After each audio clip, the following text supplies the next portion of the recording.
আজ আপনাদের সাথে শেয়ার করব কোরিয়ান বিয়ের একটি অসাধারণ প্রথার গল্প। জানেন কি, কোরিয়ান বিয়েতে বরকনে একে অপরকে মাথা নত করে সালাম করার যে রীতি আছে, এটা আসলে তাদের ভালোবাসার গভীরতা মাপার একটা অনন্য উপায়। এই মুহূর্তে যখন বরকনে পরস্পরের সামনে দাঁড়ায়, তখন তারা একে অপরকে সম্মান জানাতে মাথা নত করে। কিন্তু এখানেই মজার ব্যাপার, যিনি যত বেশি নিচু হয়ে ঝুঁকবেন, তিনি নাকি তত বেশি ভালোবাসেন।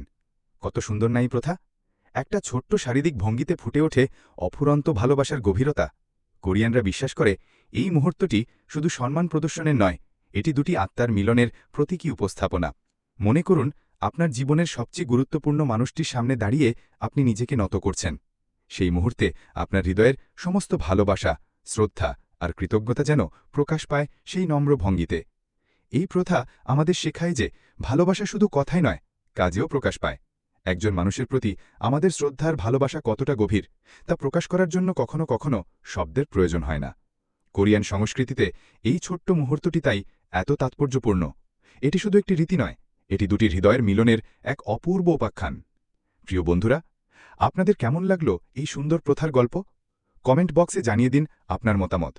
আরও এমন অসাধারণ সব কন্টেন্ট পেতে চ্যানেলটি সাবস্ক্রাইব করতে ভুলবেন না। ভালো থাকবেন, আবার দেখা হবে পরের ভিডিওতে।